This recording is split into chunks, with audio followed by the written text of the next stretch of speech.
Oke teman-teman, kali ini saya akan menceritakan tentang kisah pengantin hantu. Jadi, pada suatu sore, nampak sebuah rumah orang-orang sedang berbenah dan mempersiapkan diri.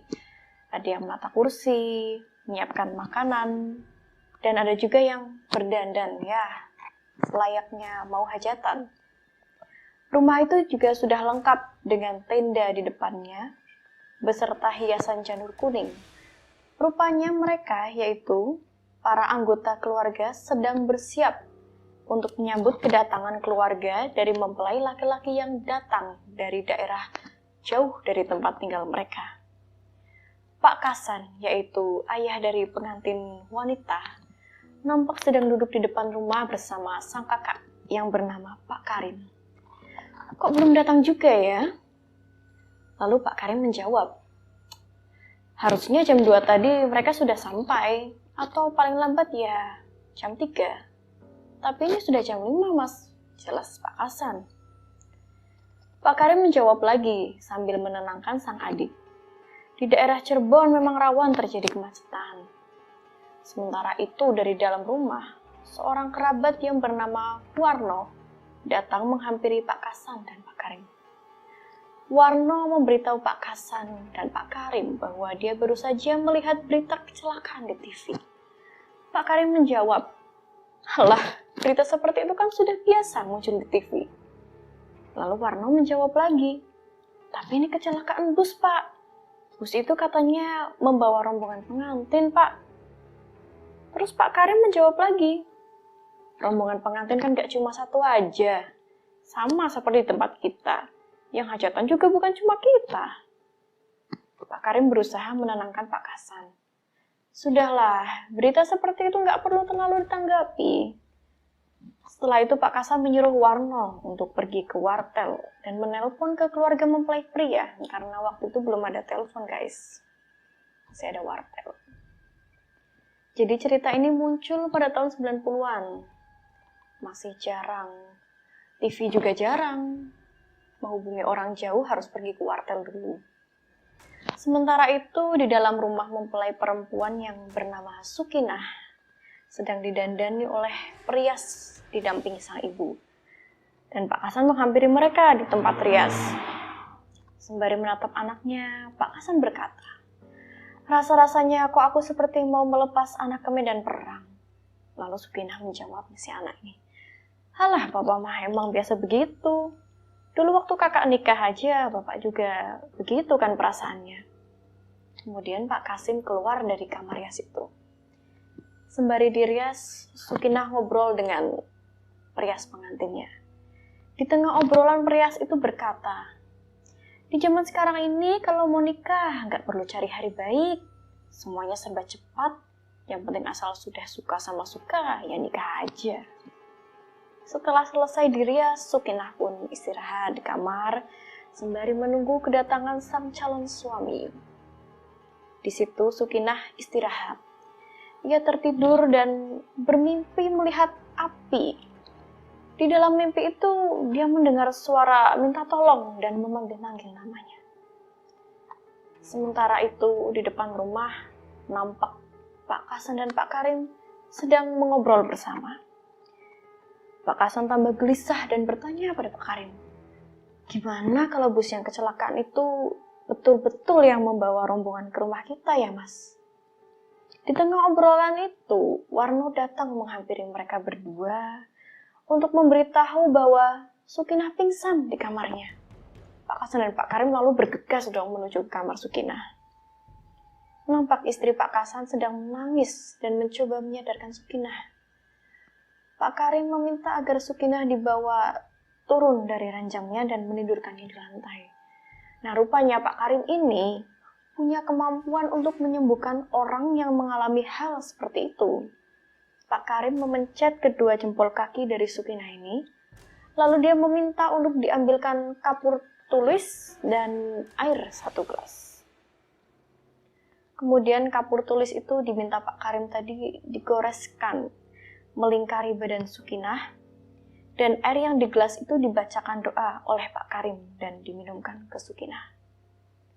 Tidak lama setelah itu, Pak Karim tertuju ke kasur pengantin. Lalu dia membuka spray kasur itu, dan rupanya di balik kasur kapuk itu ada sebuah benda sebesar kepalan tangan yang terbungkus kain hitam. Tidak diketahui dari mana benda itu berasal. Lalu Pak Karim mengeluarkan benda itu dari kasur dan membawanya. Pak Kasan dan Pak Karim kembali duduk di depan rumah sembari menanti rombongan yang akan datang.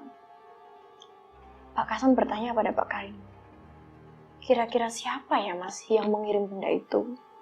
Sambil menenangkan sang adik, Pak Karim menjawab, "Kalau kamu tahu siapa yang mengirim, lantas mau apa?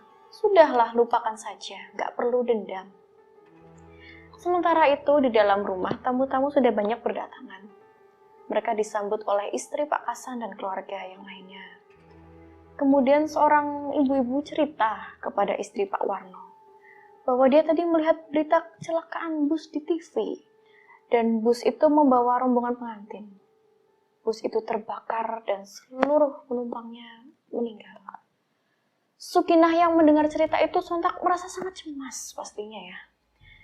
Sembari berdoa agar rombongan calon suaminya diberikan keselamatan. Hari pun mulai malam, namun belum ada tanda-tanda bahwa rombongan mempelai itu datang. Dari luar rumah, Pak Kasan memanggil anak laki-lakinya yang bernama Sukino. Pak Kasan menyuruh Sukino agar mengajak Warno pergi ke perbatasan desa. Jadi mereka berdua, yaitu Sukino dan Warno, disuruh Pak Kasan untuk menunggu rombongan pengantin laki-laki itu di gapura perbatasan desa ya. Pada waktu itu juga motor atau mobil masih jarang ya. Jadi Sukino bersama Warno pergi menuju perbatasan desa dengan jalan kaki. Di tengah perjalanan, Sukino khawatir dan mengeluh ke Warno. Gimana kalau rombongan pengantin laki-lakinya nggak jadi datang ya? Ya wajar ya, khawatir, namanya juga nggak datang-datang, nggak ada kabar. Mau ngabarin juga gimana?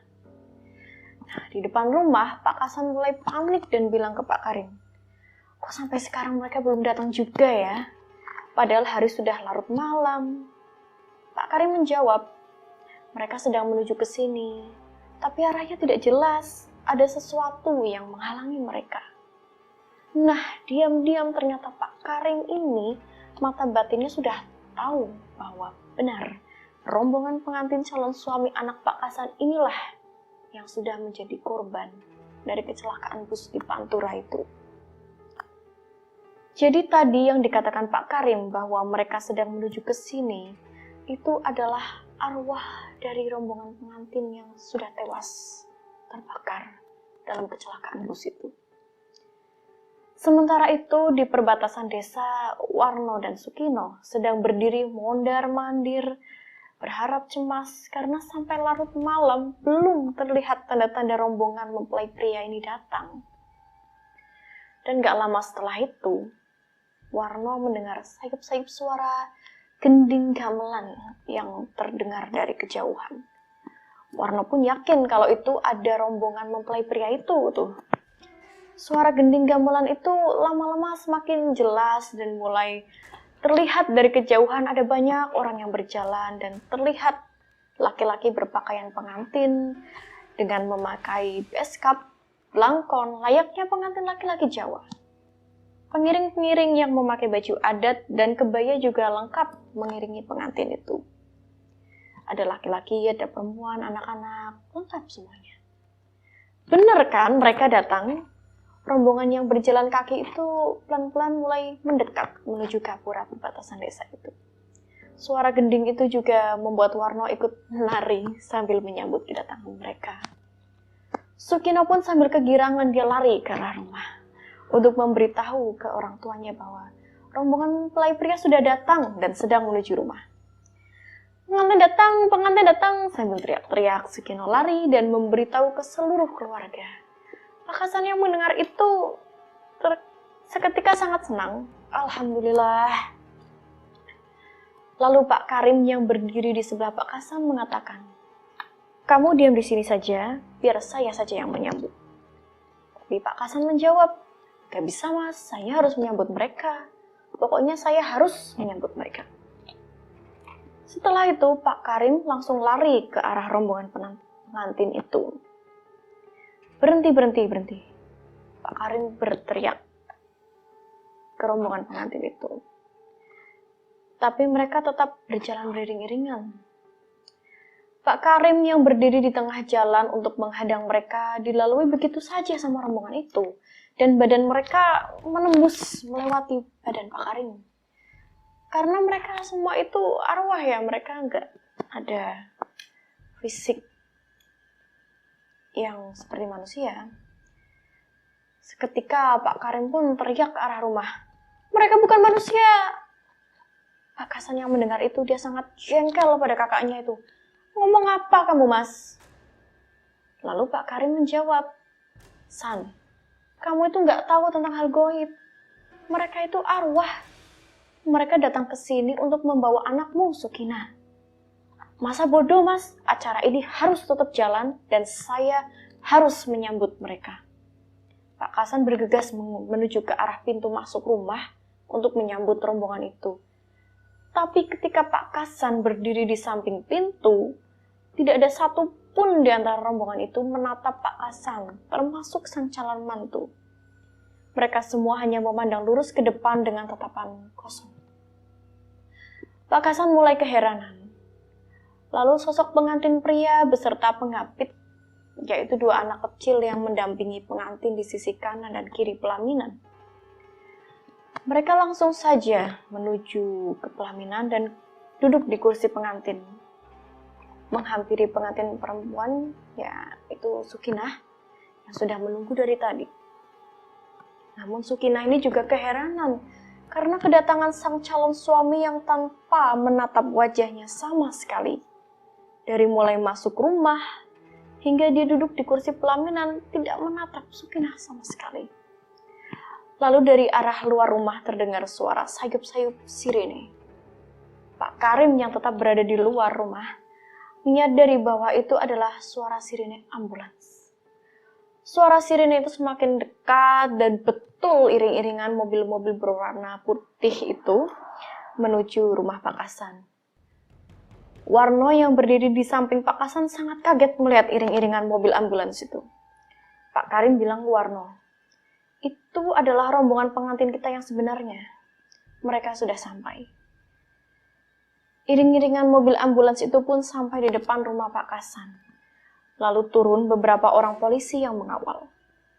Mereka turun dari mobil dan mengatakan bahwa mereka membawa korban kecelakaan, yang mana mereka adalah rombongan pengantin yang membawa calon menantu Pak Hasan. Nah, gitulah ceritanya. Ini seram sekaligus menyedihkan ya guys ya. Semoga cerita itu cuma ada satu, gak ada yang lainnya. Oke, sekian dan terima kasih sudah mendengarkan. Sampai jumpa lagi di cerita selanjutnya. Bye-bye.